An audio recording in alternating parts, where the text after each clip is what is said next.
Tá checando de novo pra ver se a gente não começa a iniciar a transmissão, sabe? Aí imagina aí a gente tá falando um negócio antes do embargo cair. Dan, dan, dan. Desespero. Segura a orelha aí pra não cair, hein? Não, tô só arrumando. Tem que ficar decente. Renan Gus. Bora, ô Renan Gus. Bora começar.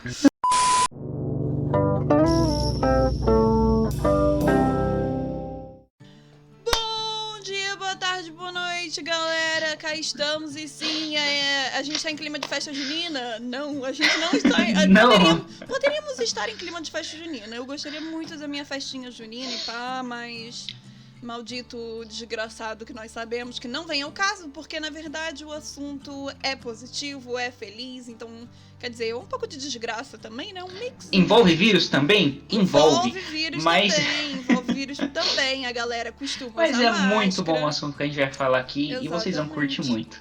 E bem ou mal, a gente obviamente não poderia deixar de agradecer aí a Netflix, porque afinal de contas hoje vai ser a nossa review de Sweet Tooth, que também é baseada aí numa HQ, que eu já vou passar a palavrinha aí pro Renanzito, pra ele poder falar mais, porque afinal de contas foi ele que leu a HQ, e eu só consumi a série, então a gente vai ter aí duas visões aí um pouco diferentes, mas eu acho que a gente pode chegar num consenso que a série é boa pra caramba, né? Não, sem dúvida. Minha orelha tá caindo, mas deixa eu ajeitar. Isso aí, pronto. Vou não, chamar a os série... últimos homens aí. Não, a série é muito boa. E a Thay comentou da HQ, dando um breve histórico aqui. É assim, eu vou falar um assunto, a gente vai falar meio sério. Desconsidere minha orelha enquanto eu estou falando coisas sérias, tá bom, gente? É um pouco difícil, mas ok.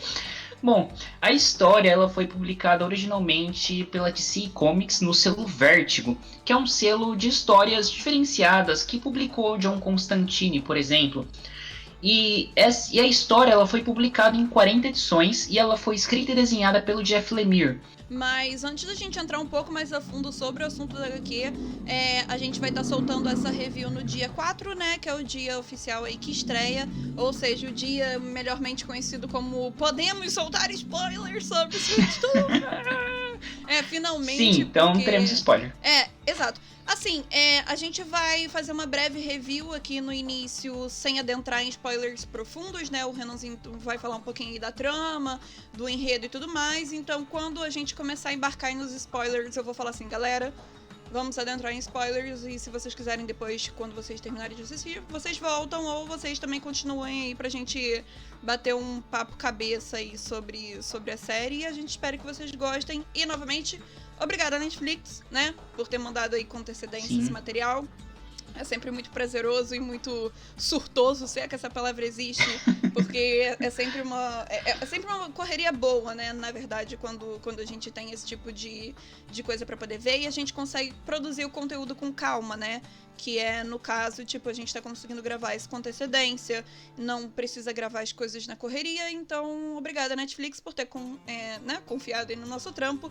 E vamos para o enredo aí, Renanzito. O que é a Sweet Tooth aí pra galera que tá olhando aí um cara de 2 metros de altura aí, um menino cervo, agente de festa junina? Por que tá acontecendo esse rolê aí? Bom, basicamente, Sweet Tooth é uma história que se passa num futuro distópico em que um vírus assolou a humanidade, trazendo uma doença, e muita gente acabou morrendo, né, com esse vírus, algumas pessoas se isolaram. Só que o importante a gente destacar é que, em paralelo com a contaminação das pessoas, também começaram a nascer crianças híbridas. Então nós tínhamos aí criança como o Gus, né, que a gente vê que é o protagonista, que nasceu com partes do meio animal, meio ser humano. Então ele era um menino normal, com orelhas e chifres de cervo. Normal, assim aspas, como... né, amigo? Normal ele dentro tem do... audição, ele consegue sentir... Ele tem as vantagens animal, do cervo, né? Exato, exatamente. Do lado animal. E assim como muitas outras crianças também nasceram com parte animal. Exatamente. Então nós temos aí durante a série a menina que tem o nariz de porco, temos crianças pássaros, crianças tatus e outras coisas, assim, que mostram ali, que é mostrado ali no berçário, né? No trailer, né? Isso não é spoiler, no trailer já mostra também, isso. Na verdade, se eu não me engano, tem. no trailer mostra cachorro também. No trailer tem também. Exato. E o que acontece é que os homens, né, os seres humanos, eles ficam com medo dessas crianças, porque eles não sabem o que acontece. Sendo ser humano, né? Exato. E Ser uma coisa humano. que acontece é que essas crianças não são afetadas pelos vírus, então eles não sabem o que veio primeiro ali, cai naquele dilema do ovo e da galinha, sabe? Exatamente. E tem a ver também o dilema do ovo e da galinha, se a gente explorar a isso, série. eu ia falar isso agora, você entrou exatamente num tópico que quando começa todo esse tópico que eles conversaram de tipo, mas afinal de contas, o que veio primeiro, né? O ser humano híbrido ou esse vírus e tal. E a primeira coisa que a gente pensa é no ditado, né? O que veio primeiro, o ovo ou a galinha? E, consequentemente, a gente vê que essa brincadeira, entre aspas, interna aí rola, né? De tipo, porque os testes eram feitos em ovos e tudo mais. A gente vai falar um pouco mais pra frente, claro, até o momento sem spoilers, galera. Exato. E aí o que acontece? Quando tudo tem esse estopim, a gente já é levado pra cena do Gus e seu pai, né? No caso do pai do Gus, levando ele para uma reserva florestal. E lá no meio da floresta ele constrói um abrigo para criar um menino. Exato. E lá o menino cresce e fica até o seu 10º aniversário.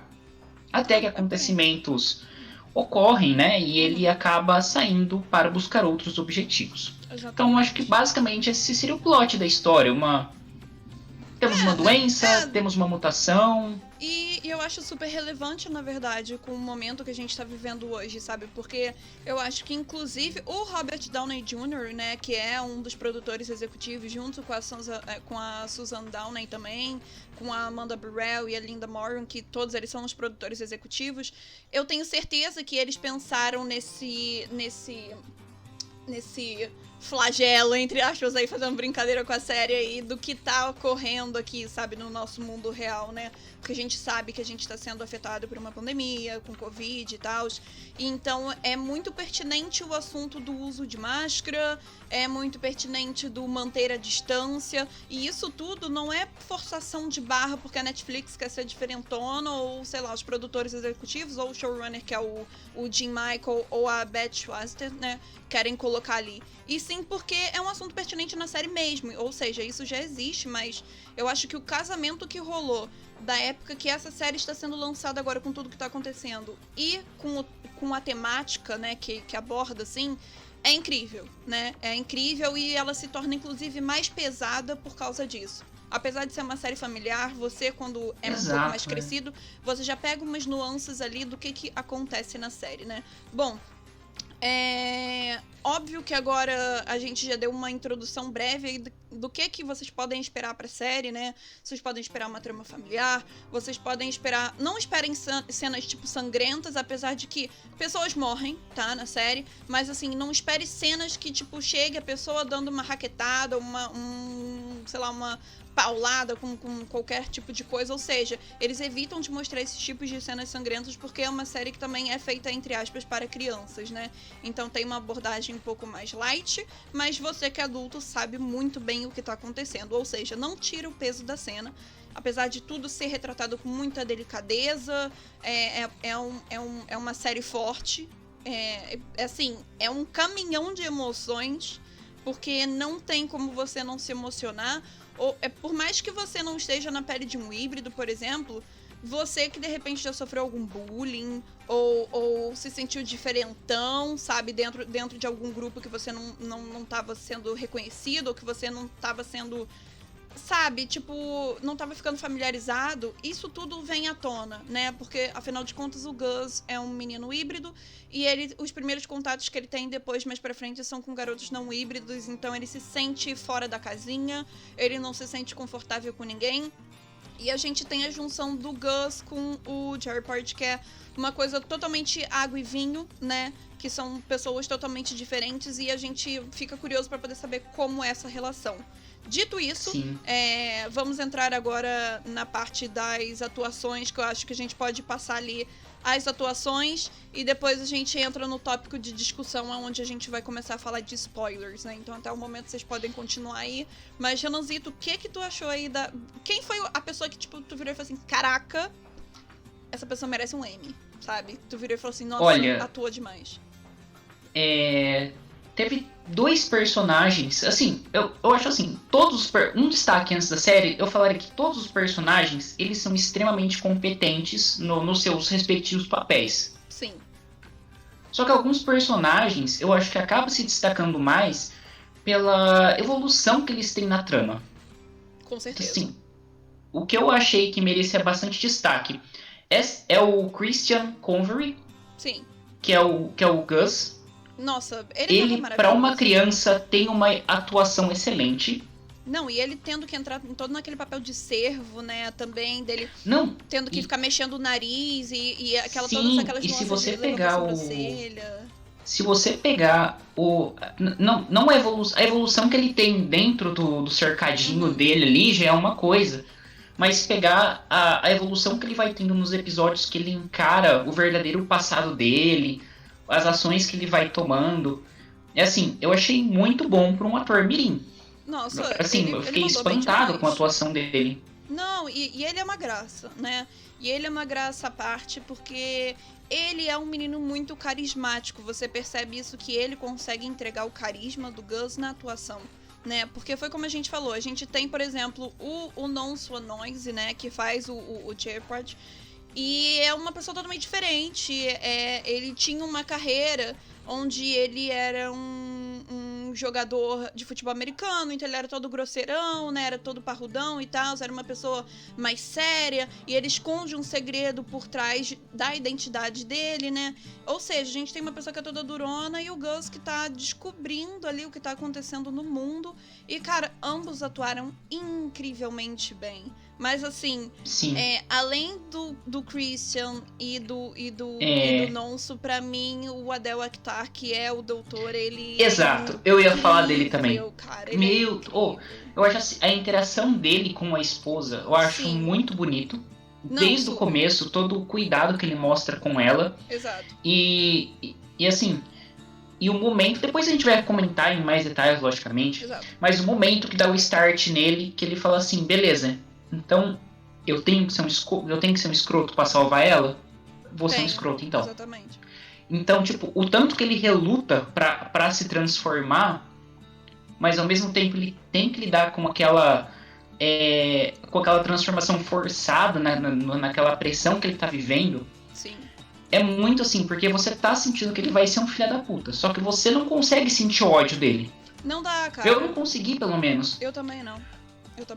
Porque a gente percebe que tudo que tá sendo feito ali, no background do núcleo dele, ele tá fazendo por amor pela Rennie, né? Pela Lisa Vanelli, que faz a atriz lá da mulher dele, né? Que faz a esposa dele. Exato. E a gente percebe que ele tem todo um juramento, né? Quando você se forma em medicina e tal, você jura, tipo, que você nunca vai fazer coisas grotescas, né? Você nunca vai assassinar alguém ou, tipo, usar alguma coisa pra um bem particular, né? Então tem todas essas nuances, assim, que ele vai contra as próprias diretrizes dele e da carreira dele, né? E isso tudo por causa da mulher dele. Mas eu acho que a gente tá bem em sintonia aqui. Eu acho que a galera que também vai assistir depois do Sweet Tooth vai entender o porquê que a gente tá dando relevância, assim, pra essas pessoas chaves, assim. Porque a atuação foi incrível. Mas eu acho que agora a gente não tem como ir além sem dar spoilers, né? Só dois comentários aqui sobre dois personagens que são mais planos, mas que eu acho que não tem como não ser planos perto dos outros, que é o General Abbott. Sim. Ele é o vilão. Ele me lembrou o Robotnik, cara. Me desculpe, mas ele também, né? O óculos dele vermelho. Super. Ele é cara. A Barbie também. Ele é o Robotnik em Não, e assim, uma coisa que eu acho legal no General Abbott, que apesar dele ser plano, ele faz o propósito dele. Que ele é aquele personagem que ele tem que entrar em cena e você tem que saber, putz, esse cara, ele vai ferrar com a vida de todo mundo. Então assim, quando você vê ele pela primeira vez, você sabe quem é ele. Tipo, mesmo sem saber o nome, nada, você sabe, tipo, putz, não vai dar bom. Porque ele é um vilãozão caricato, né? Ele tem aquela barba toda, tem aquela cara de mal, então você já percebe já que até criança vendo vira e fala, esse cara daí não é bom, não. E o outro que eu... outros dois, na verdade, né? Eu falei dois, mas eu vou acabar me estendendo um pouquinho mais. Que é o Will Forte, que faz o pai do Gus. Eu acho ele com uma interpretação excelente. Ele é monstro. Ele tem os momentos que o Gus tá com ele. São momentos muito emocionantes. Super. E o narrador também. Eu daria um destaque pro narrador. Porque eu acho que ele faz comentários pontuais e precisos em toda a série. E com uma voz muito boa. Assim, ele vira e fala, e o Gus caminha pelo lago e não sei o que lá. E aquela voz toda de locutor, sabe? Que você fica... Cara, parece que realmente alguém tá lendo um conto pra você, né? Exato. Esse é o ponto. Antes da gente entrar em spoilers, que eu acho que a gente comentar. O ambiente todo e toda a construção da história de Sweet Tooth, ele é um pouco uma fábula. Sim, ele tem esse tom de fábula. Perceber, inclusive. E o narrador... No caso, né, que faz esse papel, sim, dá uma reforçada nesse tom. E não é um narrador forçado, que fica o tempo todo se intrometendo, Não. São, que nem eu falei, são coisas pontuais. E quando a voz dele chega assim, que ele te coloca, putz, que história, sabe? Ele sintetiza muitos acontecimentos, sintetiza emoções dos personagens. Geralmente ele aparece quando rola uma mudança de núcleo um pouco brusca, né? E quando tem seguido de um acontecimento muito enigmático, muito importante pra trama. Porque o que acontece? Eu acho que aquele narrador também cumpre o papel de deixar um pouco mais claro para as crianças que vão assistir o Sweet Tooth, né? Porque tem muitas coisas que, por exemplo, quando você é mais velho e você tá vendo, você pega aquelas nuances, você pega as coisas que estão entre as linhas, assim. Então, pega mesmo? Ou deveria, né? Ou deveria, mas assim, mas ele deixa um pouco mais palpável, e nem por isso é bobão, né? Nem por isso é uma coisa Exato, boba. É uma coisa linda, assim, eu acho que você falou super bem, o James, que é o narrador, ele faz um papel incrível, ele manda super bem narrando coisas pontuais, assim, da história, que você se sente como se uma pessoa estivesse lendo um livro pra você, né? Parece que você volta no tempo, assim, na sua infância, ou se você já teve experiência de alguém lendo um livro pra você, parece que você volta no tempo, né? É muito doido isso. Mas... alerta spoilers, né? Porque, afinal de contas, agora, nesse momento... daqui pra frente a gente vai estar falando de coisas, de momentos marcantes, de tópicos que a gente vai discutir sobre o que a gente achou.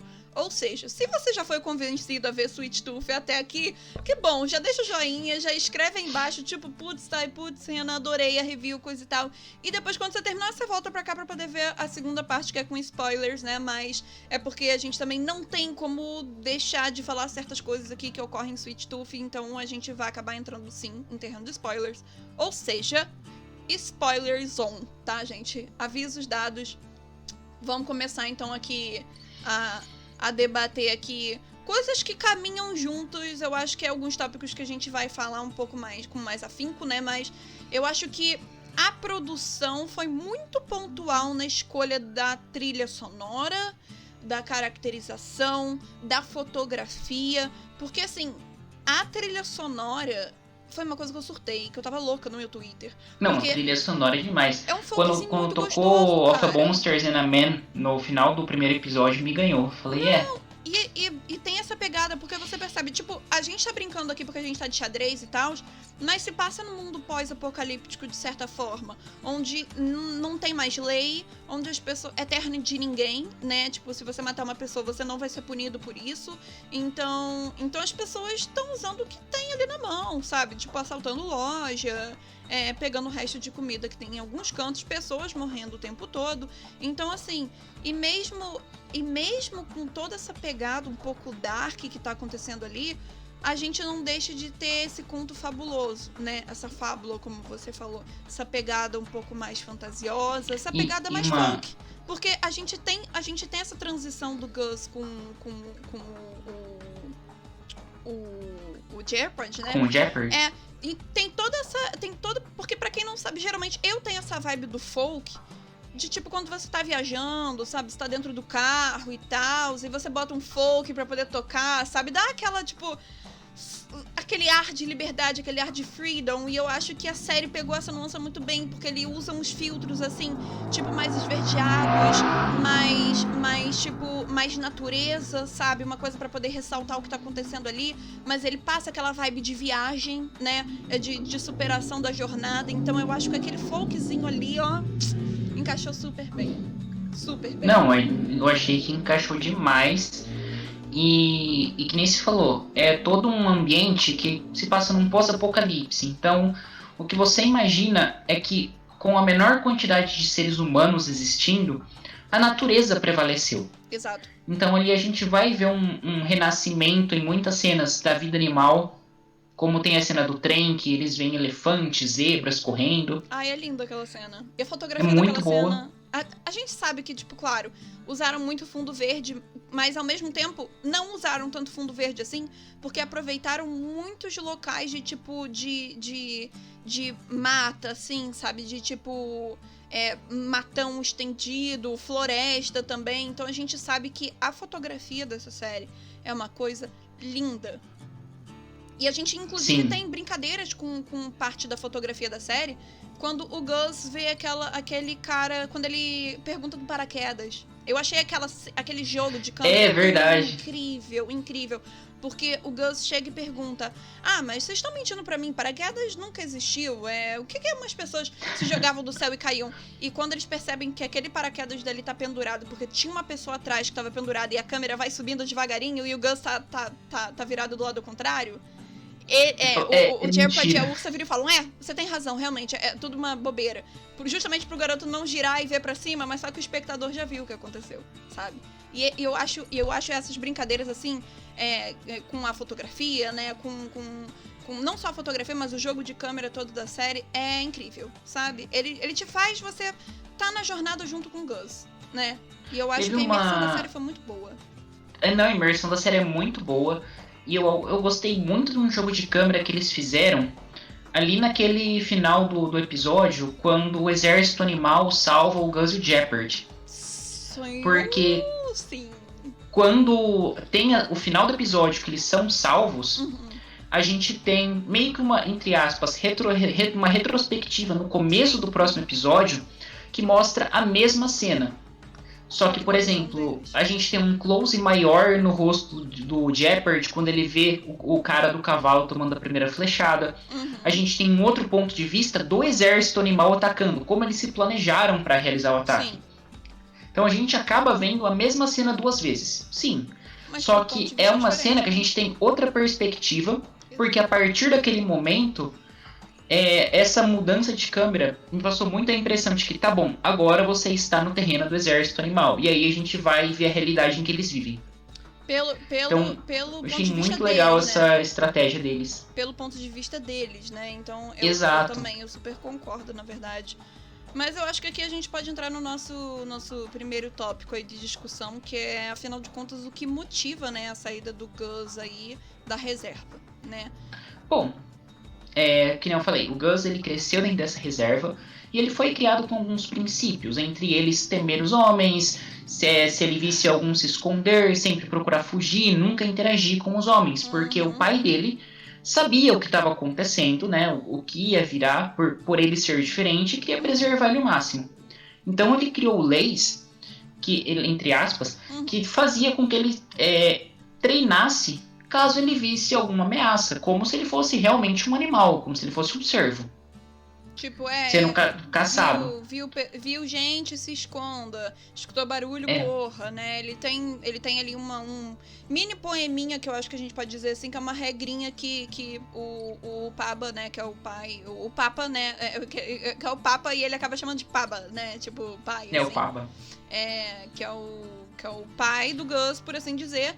E a gente tem o flop, o capote monumental, que é o que acontece quando a gente tem aquela cena super tensa que tem uma pessoa invadindo a reserva e o Paba, pra proteger o Gus, ele finge que ele tá segurando uma arma, sendo que era um pedaço de cano totalmente aleatório. E o Gus fica curioso pra poder ver aquela outra pessoa que tá conversando e acaba descobrindo. E rola toda aquela treta lá e a gente vê o Paba falecendo, né? Tipo, o Sim. Paba morrendo. E isso tudo acontecendo nos primeiros momentos do primeiro É, episódio, praticamente. e é interessante esses primeiros momentos porque mostra muito da evolução do Gus. Porque a partir do momento que o pai dele tá meio doente já ali na cadeira, Aham. antes da morte, ele fala, ele tem uma conversa bem assim, emocionante com o Gus. E aí a gente começa a ver o Gus tendo que tomar conta daquilo tudo sozinho. E ele tem tipo 10 anos de idade. Ele tinha acabado de fazer 10 anos, né, na verdade. Então ele cria um boneco pra fingir que é o pai Ai, dele. gente, nossa, que dor no coração. Ele cria o boneco que pra fingir que é o pai dele. Ele cria. Então ele cria... acaba sendo uma cena bem pesada.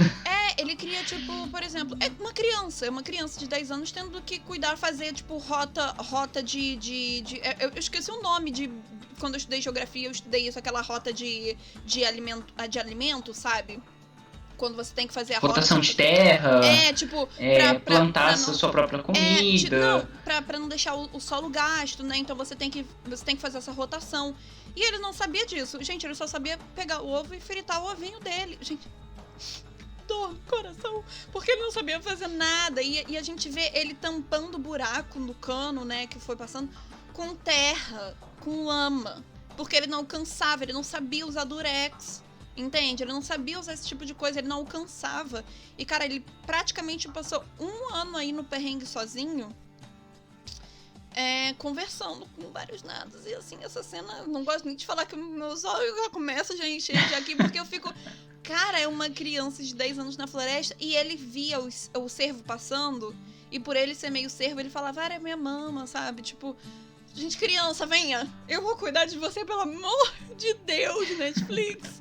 Cara, eu tava entrando em pânico, porque, cara, você sente a dor ali, sabe? E por causa de uma pisada fora que o Gus deu, né? Que foi... Ele tava pé da vida com tudo, ele tacou fogo e acabou que acendeu um fogo que dava pra ver a 20 quilômetros de distância.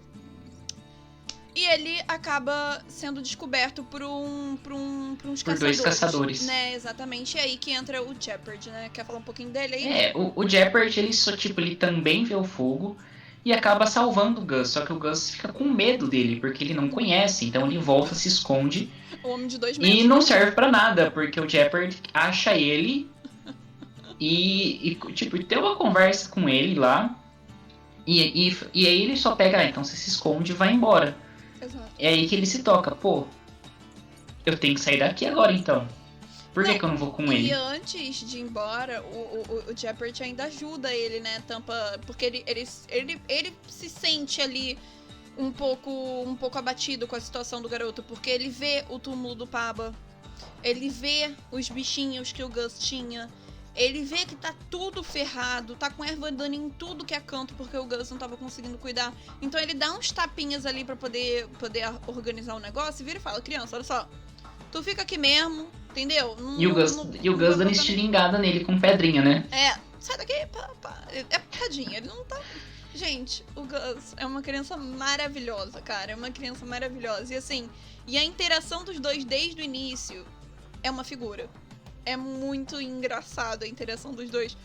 Porque o Shepard é uma pessoa, tipo, toda durona, sabe? E o Gus é uma criança, cara. É uma criança que ele tá louco pra poder achar alguém que ele possa confiar. Porque ele passou É uma frase que o próprio Shepard fala, né? Até pra Exato. Ursa no momento. Que o Gus, eles evitam de contar certas coisas pro Gus porque o Gus reluz esperança. Exato. É forte. No que ele quer fazer. É forte. Enquanto o Shepard é uma pessoa mais abatida, mais reservada, que tem ali seus demônios, né, pra lidar. Exatamente. E antes da gente entrar aqui, inclusive que eu queria te perguntar aí pra poder falar um pouco mais pra galera, né, Renan, que você leu o HQ. Mas antes, vamos falar um pouco mais sobre a comunidade em si, né, e o que acontece com os infectados antes da gente poder falar da mudança do Shepard na adaptação, né, da Netflix. Sim. Então, explica aí um pouquinho aí pra galera.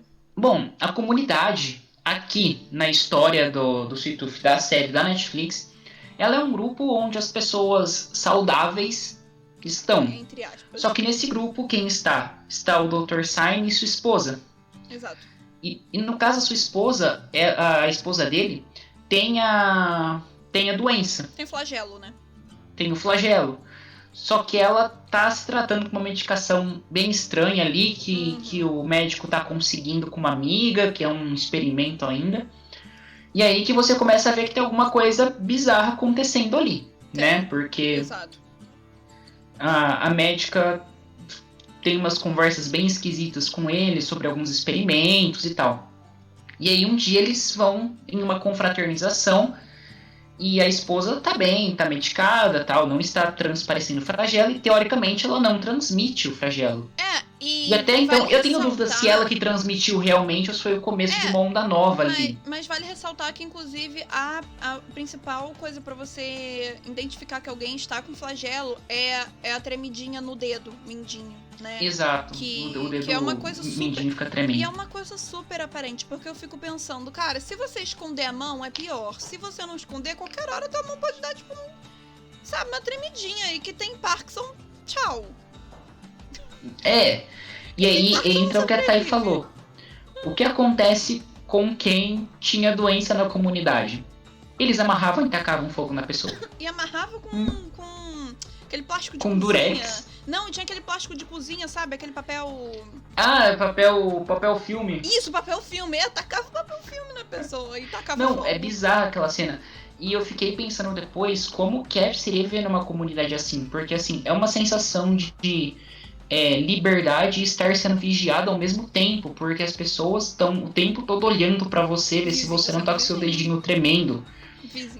Por que você não foi em tal lugar ontem? Por que você não fez isso? Tipo, uma super vigilância sem ser uma super vigilância, sabe? É uma coisa... É um comportamento paranoico. Na verdade, vizinho sendo vizinho, qualquer que seja adaptação, mas brincadeiras à parte, Bom, a gente sempre tem vizinho fofoqueiro, né?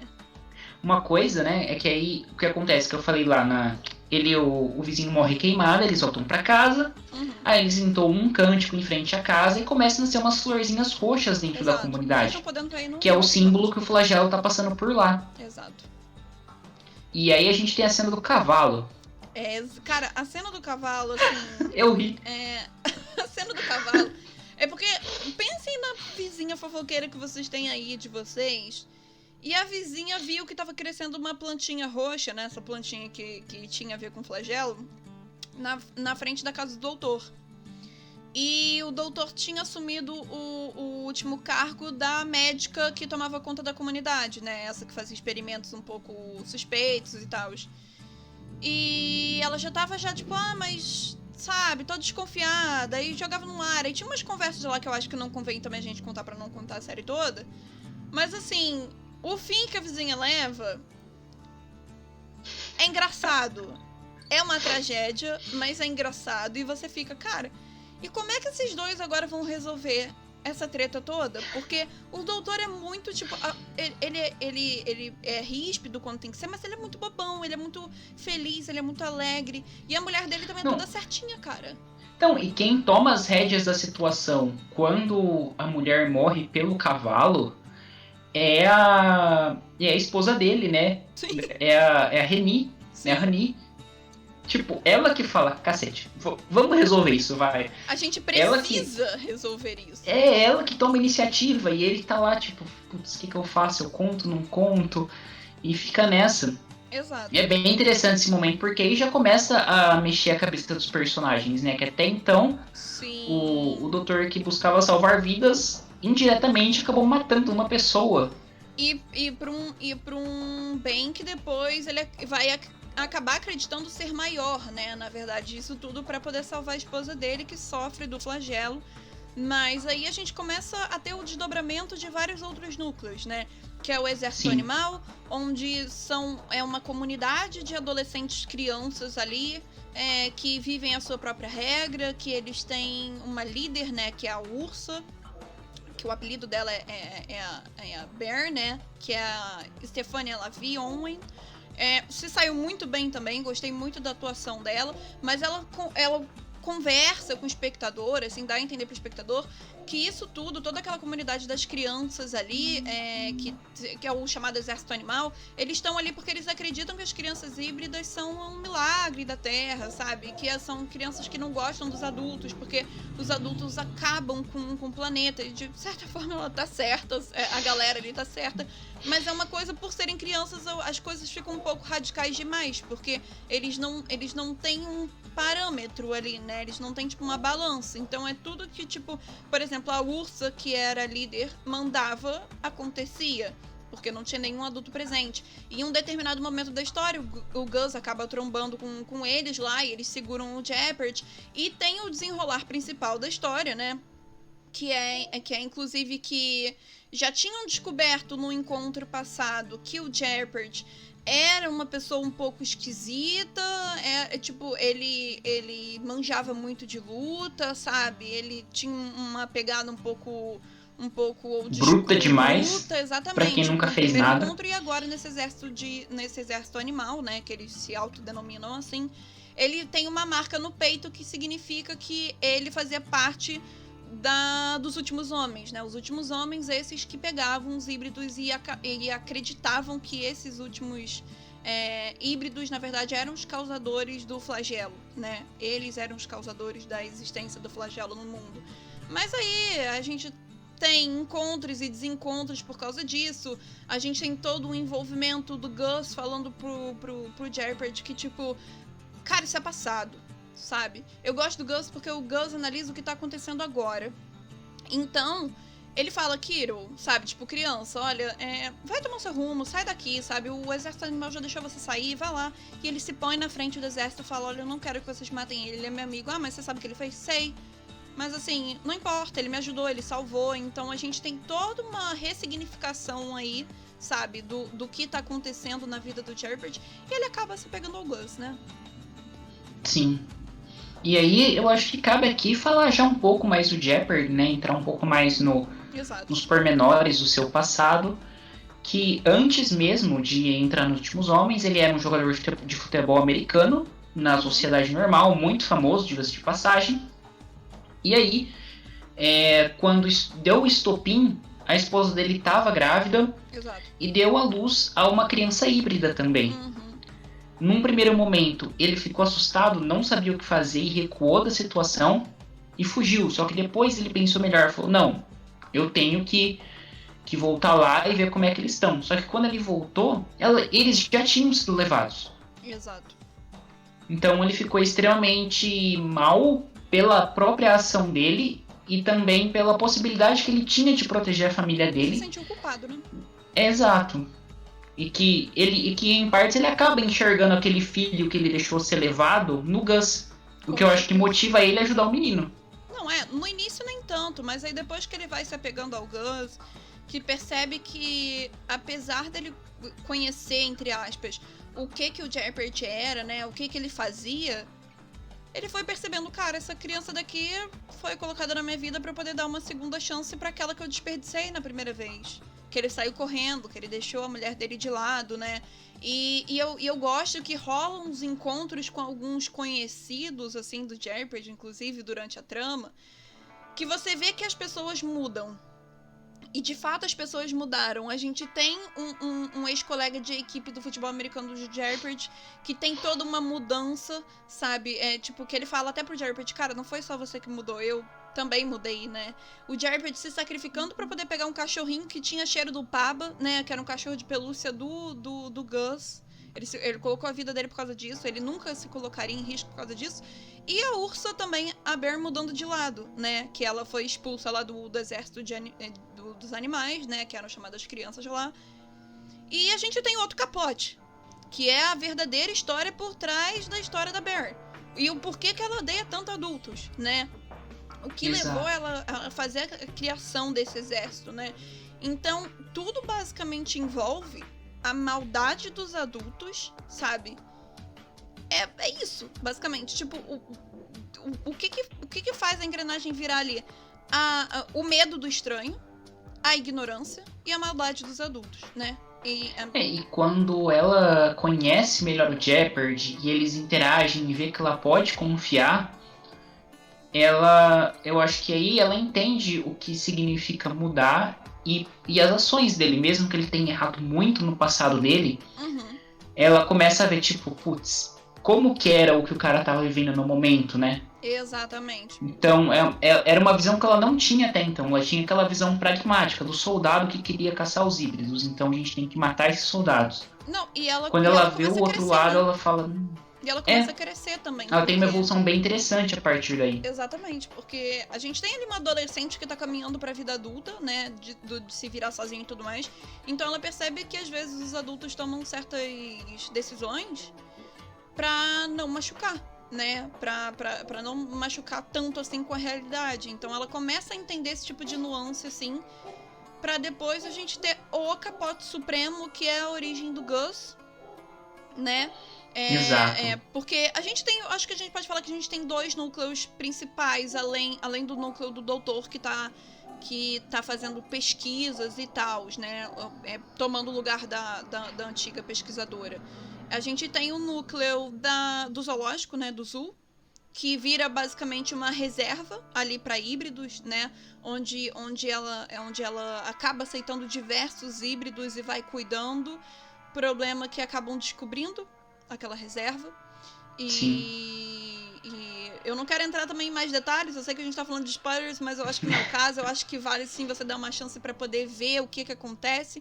Mas basicamente aí acontece o plot, o capote, que junta o Gus, que vai parar nesse zoológico que foi atacado pelo Robotnik, né?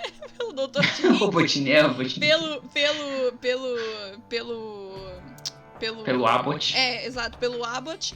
Então, assim, junta toda essa galera que tava no zoo, dessas crianças todas, junta o Gus, tá?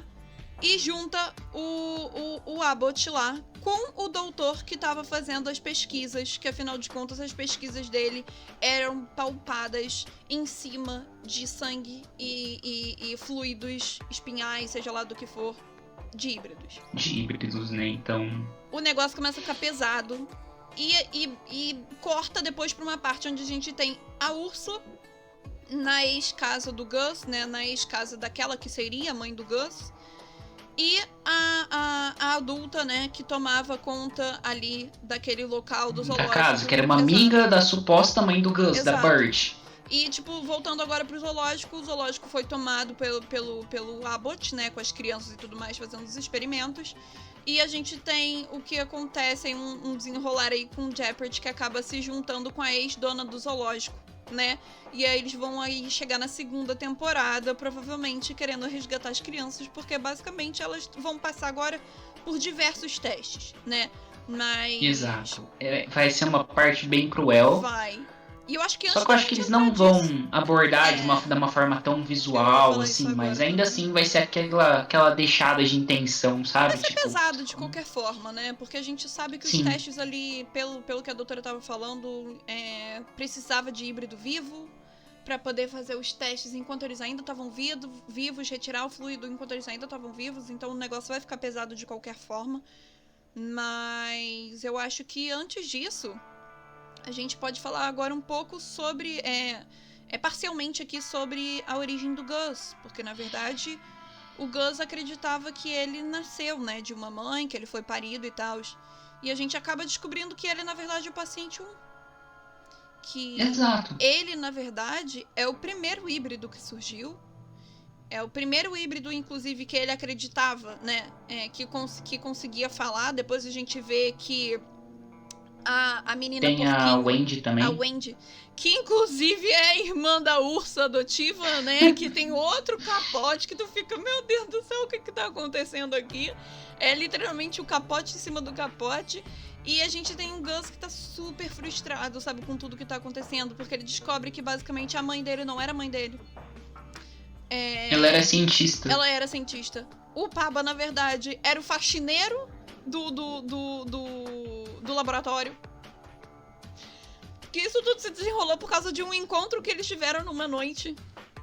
Após ela porque ela tinha sido ser transferida. Exatamente.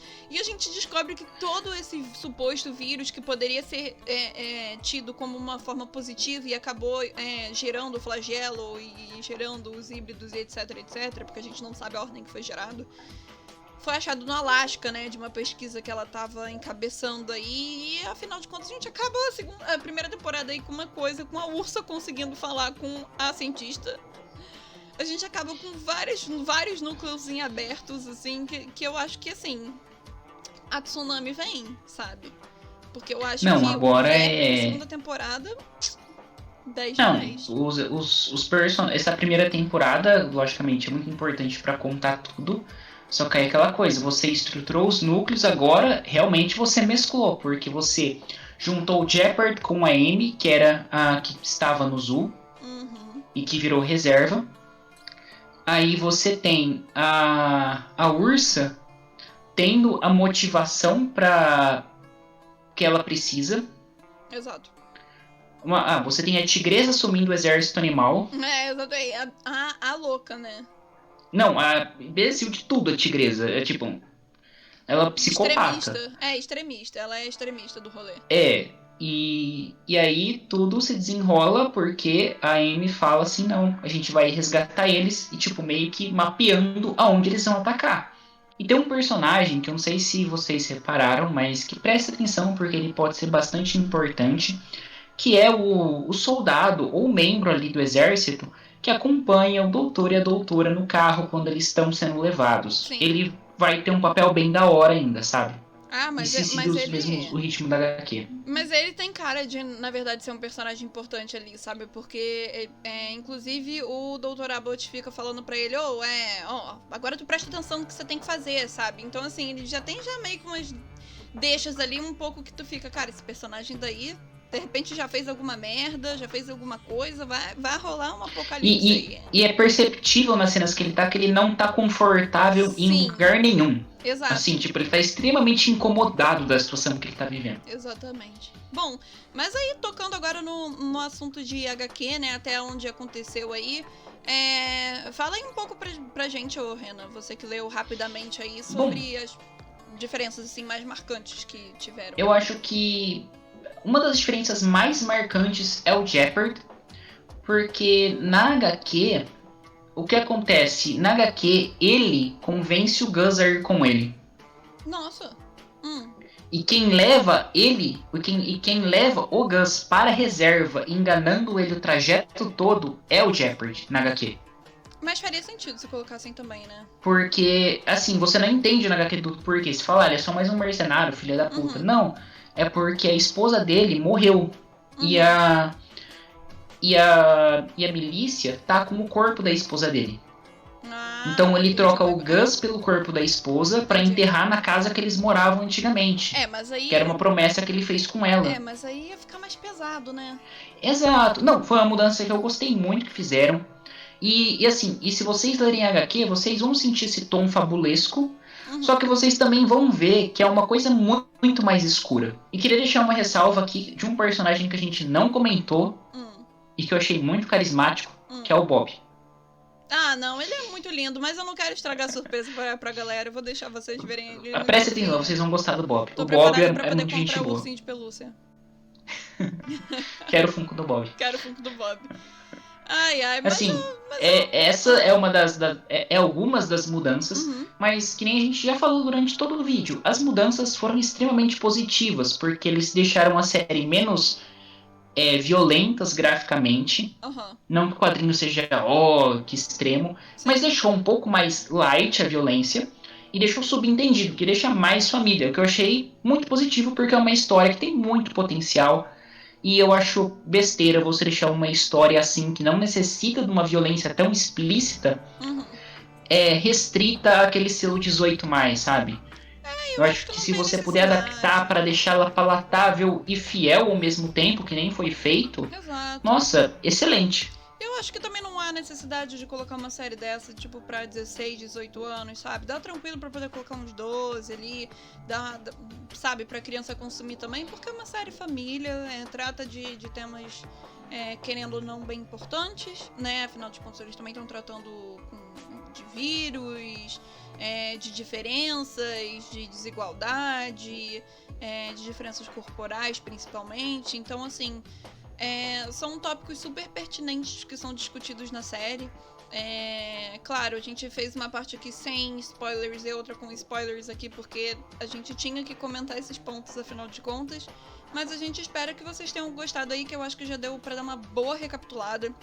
Então, assim, a série já está disponível no Netflix, se vocês vão estar assistindo isso no dia 4, está saindo no dia 4, né? E agradecer mais uma vez aqui à Netflix por ter confiado no nosso trampo e ter enviado com antecedência. Claro, eu não poderia deixar de agradecer aos nossos padrinhos, que estão sempre aí nos ajudando financeiramente, porque sem eles esse projeto daqui não sairia, a gente não ganharia mimos da Netflix. Então, se você quer fazer parte aí dos afiliados aí, ajudar a gente aí com, sei lá, qualquer valor possível, o link vai estar aqui na descrição, aqui embaixo, com todos os tipos de premiação, né, se você fizer parte do grupo de padrinhos, onde a gente sempre conversa, dá sugestão de vídeo. Então, assim, os links vão estar todos aqui na descrição, inclusive a review escrita sem spoilers que o Renanzinho escreveu vai estar aqui na descrição também. E vocês podem acompanhar a gente no Instagram, no YouTube, na Twitch, vocês podem acompanhar a gente no site, inclusive. E tem mais redes sociais. Exato, que a gente tem todas aí as redes sociais possíveis. E é claro, vocês também podem acompanhar nosso podcast, que estão aí nas principais plataformas de podcast aqui conhecidas no Brasil. E sai todo mês, né? Ou seja, tem conteúdo do Mega pra tudo que é canto, toda semana aqui no YouTube, todo mês nos podcasts aí da vida. E a gente vai ficando por aqui. Ressalvas aí, Renanzinho. Exato. Bom, só novamente agradecer vocês que assistiram o vídeo, que curtiram, e deixem aí nos comentários se vocês, o que vocês acharam da série, se correspondeu à expectativa de vocês, e também deixo uma forte indicação para vocês também lerem a HQ, porque eu acho que vocês vão curtir bastante também, é bem interessante. A gente vai deixar mas o link mais é isso. Embaixo. Inclusive, Exato, aqui, links na descrição. Exatamente, links na descrição, mas vai estar o link aqui pra compra aqui embaixo, que aí vocês podem comprar ajudando também a gente. E a gente vai ficando por aqui. Morte aos últimos homens. Brincadeira, não vamos ser o exército animal, mas é isso, galera. A gente vai ficando por aqui. Um beijo. E Valeu, até mais. gente. Assistam Sweet Tooth. Tchau.